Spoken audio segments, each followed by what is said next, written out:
Assalamualaikum warahmatullahi wabarakatuh. Perkenalkan, nama saya Nabil Hisyam dari 11 IPS 1. Perkenalkan, nama saya Wahyu Ramadan dari 11 IPS 2. Nama saya Sultan Rahmatsyah dari 11 IPA 1. Nama saya Andika Iman Wafi dari kelas 11 IPS 3. Kali ini kita akan menjelaskan tentang virus corona. Selamat menyaksikan. Berikut adalah penjelasan tentang corona atau COVID-19. Virus corona atau COVID-19 ini yang sekarang kita alami merupakan virus corona yang versi modern dari sebelumnya, di mana yang awalnya virus ini berawal dari binatang yang dapat menyebabkan flu, batuk, demam, dan juga pneumonia yang tadinya hanya bisa menular dari binatang ke binatang lainnya, namun sekarang virus COVID-19 ini dapat menular dari binatang ke manusia dan menular ke manusia yang lainnya. Penularan virus corona bisa terjadi melalui berbagai hal berikut. Yang pertama itu ada droplets atau tetesan cairan yang berasal dari batuk dan bersin. Yang kedua itu ada kontak pribadi seperti menyentuh dan berjabat tangan. Yang ketiga, menyentuh benda atau permukaan dengan virus di atasnya.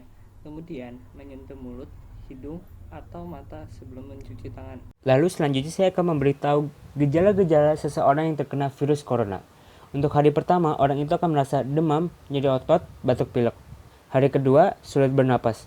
Hari ketujuh, kondisi tidak membaik. Hari ke-8, gangguan pernapasan akut. Hari ke-10, gangguan pencernaan. Hari ke-14, gejala bertambah buruk. Untuk beberapa kasus yang sembuh dalam waktu 14-18 hari, maka antibodi orang tersebut akan imun terhadap COVID-19. Lalu untuk kasus yang bertambah buruk, maka pasien tersebut akan dirawat di ICU. Lalu selanjutnya saya memiliki gambar presentasi kematian virus corona berdasarkan umurnya.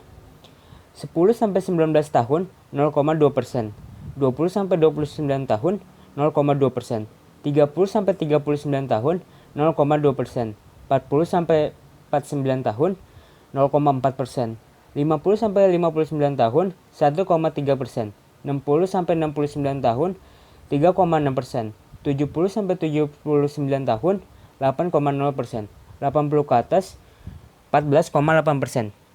China mencatat dari 1023 pasien meninggal akibat virus ini, tak ada anak-anak yang berumur di bawah 9 tahun. Jumlah tertinggi ada di kelompok usia 80 tahun ke atas. Dari diagram tersebut, kita dapat menyimpulkan bahwa orang yang dikategorikan rentan terhadap COVID-19 merupakan orang dewasa. Mengapa? Karena virus corona tersebut akan lebih berbahaya bagi mereka yang sebelumnya sudah memiliki riwayat penyakit dalam yang parah, seperti penyakit jantung, gagal ginjal, kanker paru-paru, dan sebagainya. Dan mengapa bagi anak-anak muda coronavirus tidak terlalu berbahaya dibandingkan bila orang dewasa yang terinfeksi? Nah, jawabannya adalah pada usia-usia anak-anak sampai remaja merupakan masa pertumbuhan di mana antibodi dalam tubuh kita masih kuat dan dapat melawan penyakit dengan easy.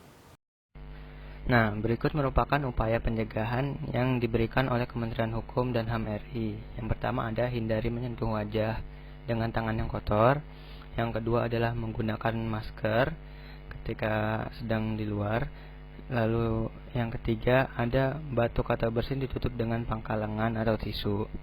Lalu kemudian ada berolahraga. Lalu sering-sering cuci tangan menggunakan sabun. Lalu hindari kontak secara fisik. Baiklah, saya akan menjelaskan betapa pentingnya untuk tetap di rumah. Untuk kali ini saja, saya memohon kepada kalian untuk mendengarkan dan merenungkan sejenak apa yang akan saya katakan beberapa detik atau menit ke depan. Nah, bro, sis, om, tante, pak, bu, terutama nih yang masih muda-muda, kalian mungkin berpikir yaelah ini cuma penyakit kan bisa sembuh. Atau gue udah bosen di rumah, mau main keluar aja keliling-keliling. Atau gue kangen pacar, mau ketemuan aja. Kalau masih ada di antara kalian yang masih berpikir seperti itu, maka tandanya kalian itu egois. Memang iya, coronavirus itu sebuah penyakit yang dapat sembuh.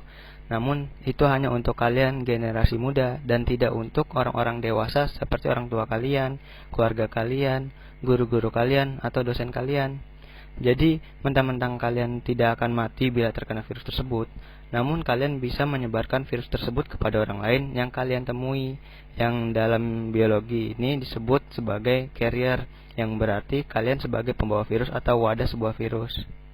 Dan bagi orang-orang yang telah tertular dari virus yang kalian bawa, bisa berdampak buruk, terutama bila yang terinfeksi atau tertular merupakan orang dewasa. Virus tersebut akan lebih mematikan terhadap mereka dibandingkan kamu yang masih muda dan sehat. Nah, coba kalian bayangkan, sejenak saja, kalau misalkan orang-orang yang tertular virus yang kalian bawa merupakan orang-orang yang kalian cintai, seperti ayah kalian, ibu kalian, om kalian, tante kalian, guru kalian, ataupun teman-teman atau pacar yang dikategorikan sebagai rentan terhadap virus corona. Apa kalian mau bila orang-orang tersebut satu persatu hilang dari hidup kalian? Apa kalian siap menghadapi kehilangan yang begitu tragis? Apa kalian siap untuk tidak berjumpa dengan mereka tanpa pamit or without saying goodbye? Karena jasad kematian yang disebabkan oleh corona tidak diizinkan untuk dipulangkan karena akan membahayakan orang banyak. Jasad yang telah meninggal karena corona tidak diperbolehkan untuk bertemu dengan teman atau keluarganya masing-masing. Jasad yang telah meninggal karena corona dikubur beserta dengan baju-bajunya yang ia kenakan saat itu. Kematian karena corona bukanlah hal yang sepele, kawan. Karena yang terkena corona dan memburuk akan mengalami kematian yang lambat dan menderita, lalu ditambah dengan kematian yang sepi, yang dimana biasanya kematian itu didampingi oleh seluruh teman-teman dan sahabat beserta keluarga, kini hanya tenaga medis yang mendampinginya.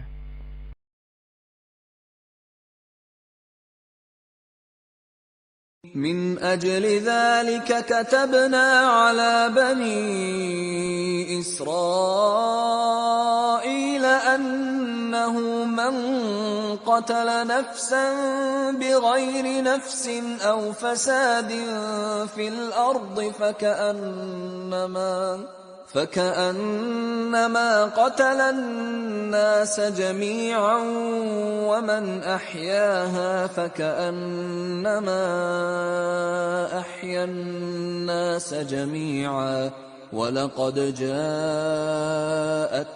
رسلنا بالبينات ثم إن كثيرا منهم بعد ذلك في الأرض لمسرفون.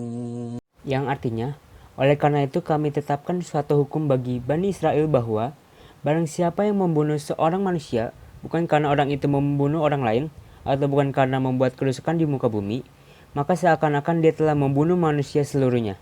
Dan barang siapa yang memelihara kehidupan seorang manusia, maka seolah-olah dia telah memelihara kehidupan manusia semuanya. Dan sesungguhnya telah datang kepada mereka rasul-rasul kami dengan membawa keterangan-keterangan yang jelas. Nah, oleh karena itu, marilah kita tetap di rumah saja. Kan enak, bisa tidur siang. Selain itu, dengan kita tetap di rumah, kita dapat menyelamatkan orang lain, meskipun hanya 1 atau 2 orang, atau bahkan ribuan. Bayangin, pahalanya segimana, bro.